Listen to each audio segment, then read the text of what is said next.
Seja bem-vindo à aula inaugural de Sistemas de Controle 1. Na aula de hoje, a gente vai falar um pouquinho sobre introdução aos sistemas dinâmicos. E para isso, primeiro, nós precisamos definir o que é um sistema. Então, o que é um sistema? Um sistema é uma combinação de componentes que atuam em conjunto para realizar uma tarefa que não pode ser realizada por nenhuma das partes individualmente.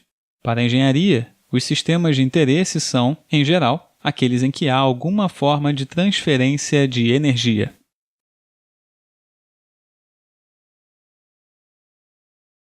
Então, por exemplo, talvez o mais cotidiano e óbvio para a gente são as linhas de transmissão de energia. Esse é um sistema projetado para transferir energia elétrica de uma fonte geradora de energia, que pode ser uma hidrelétrica, uma termoelétrica, entre outros, até a sua casa, por exemplo. A gente também tem outros tipos de sistema, como, por exemplo, o carro. Um carro é um sistema de transferência de energia em que você está interessado em transferir energia química do seu combustível em energia cinética. Um outro exemplo, com vários sistemas que você tem esse tipo de interesse também, são, por exemplo, aviões. E aí você tem diversos outros subsistemas no avião para que você consiga chegar ao seu objetivo final. Uma vez que a gente tem definido o que é um sistema e quais são os sistemas de interesse para a engenharia, é necessário que a gente faça uma descrição matemática desses sistemas para que a gente possa usar o ferramental de sistemas de controle para controlar esses sistemas. Então, para isso, a gente vai considerar um sistema, ou seja, uma parte do universo que a gente está interessado. Esse sistema pode ter uma série de entradas e uma série de saídas associadas a ele. Então, o que a gente vai fazer? A gente vai abstrair esse sistema em um modelo matemático, ou seja, em um conjunto de equações. E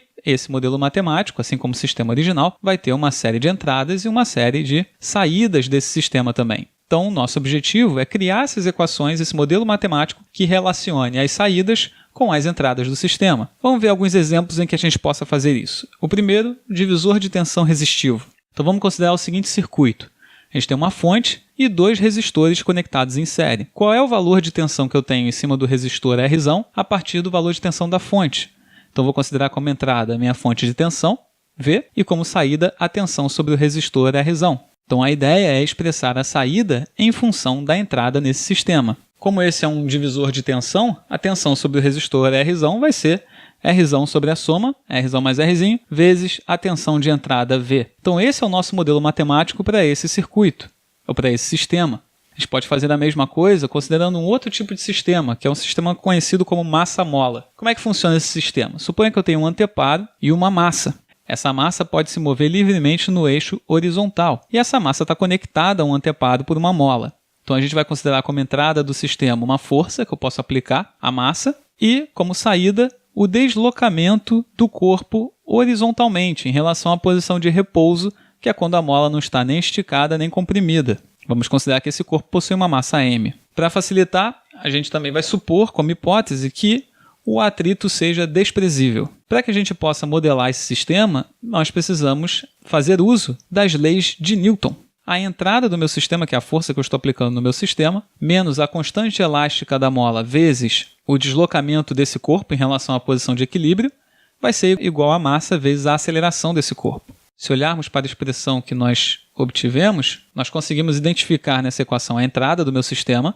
a constante elástica da mola vezes a saída, que é uma outra força que vai se opor à força de entrada desse meu sistema. Aqui a gente vai representar com um ponto em cima da variável a derivada dessa variável em relação ao tempo. Então, nesse caso, eu tenho dois pontos em cima do y e, portanto, m vezes y, dois pontos, significa m vezes a aceleração de y, a segunda derivada da posição. E essa forma para a gente uma equação diferencial ordinária, ou seja, é uma equação que rege o comportamento desse sistema a partir de uma entrada não nula. Se a gente considerar o mesmo sistema massa-mola, só que agora considerando o atrito seco agindo nesse sistema, a gente primeiro precisa definir como funciona essa força. Ela vai ser igual a coeficiente de atrito vezes a normal do meu sistema. E aí a gente pode atualizar essa equação diferencial ordinária acrescentando essa força de atrito também, que também vai se opor ao movimento, ou seja, também vai se opor à entrada do meu sistema. Então é basicamente assim que a gente consegue modelar sistemas. Então, como um resumo rápido dessa aula que nós vimos hoje, nós definimos hoje o que é um sistema. Nós vimos que os sistemas podem ser descritos matematicamente e a representação matemática é usada para o projeto de controladores.